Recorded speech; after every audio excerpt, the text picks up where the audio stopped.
Hai guys, jumpa kembali dengan saya Nur Fitriadin di akun Noir Blessed.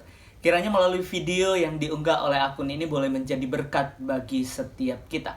Dalam video kali ini kita akan membahas ya tentang Ustadz Ipung ini yang membuat statement di story-nya ya, di story YouTube. Ada beberapa kata yang menarik ya yang dicatat di situ. Dituliskan bahwa saya disuruh untuk baptis dan berkeliling menginjil. Nah ini ya. Ada komentar juga dari Karisma Antonius. Beliau mengatakan bahwa kalau mau ikut Yesus jangan nanggung. Yuk baptis dan menginjil. Nah yang menjadi persoalan jawaban di sini ya guys, ini ambigu banget ya sebenarnya. Ipung ini Islam apa Kristen? Dibilang Islam bukan, dibilang Kristen juga bukan. Lalu apa yang benar ya guys? Coba teman-teman silahkan tulis di kolom komentar. Sebenarnya apa sih yang cocok buat Ipung Atria ini? Ya baik, kita lanjut pembahasan kita. Yang menjadi jawaban saya, jawaban Ipung Atria maksudnya oke.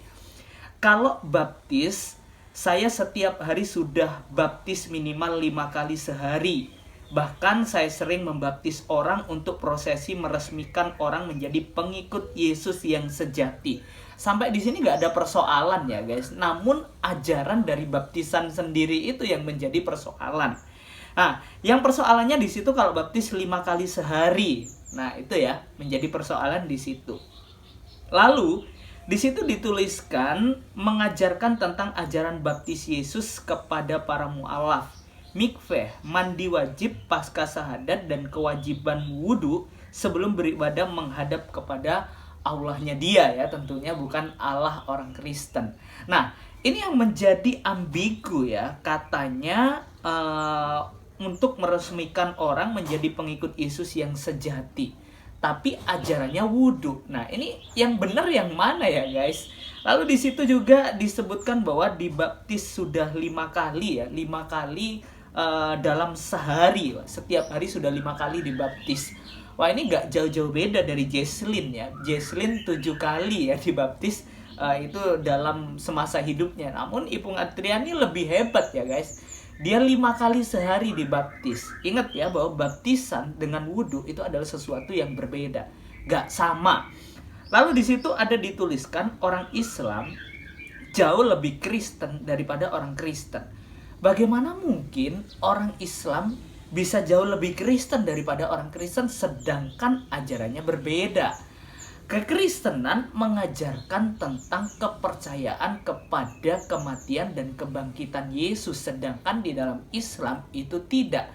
Bagaimana mungkin orang Islam lebih Kristen daripada orang Kristen? Wah, ini pernyataan Ipung yang sesat ya bagi saya. Ini yang tidak punya dasar. Ya, kalau orang Islam tahu, wah ini bakal gimana mungkin ya? Apakah ini Ipung ini Islam atau Kristen ya? Perlu dipertanyakan ini guys. Lalu, orang Islam jauh lebih bersih daripada orang Kristen. Apanya dan dalam hal apa di sini tidak jelas ya. Nah, kalau menginjil dikatakan ya, ini statement Ipung Atria. Kalau menginjil, alhamdulillah saya sudah sering menginjil bahkan ke kampung-kampung. Nah, apa sih yang disebut dengan penginjilan itu sendiri ya? Apa yang disebut dengan memuridkan untuk menjadi saksi Kristus? Sebenarnya di dalam amanat agung yang Tuhan Yesus nyatakan kepada murid-muridnya itu begitu jelas ya guys.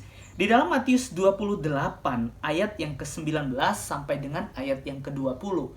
Alkitab mencatat, karena itu pergilah, jadikanlah semua bangsa muridku dan baptislah mereka dalam nama Bapa dan Anak dan Roh Kudus. Jadi sangat jelas ya di sini memuridkan untuk menjadi pengikut Yesus, untuk menjadi murid Yesus, itulah yang paling penting di dalam penginjilan.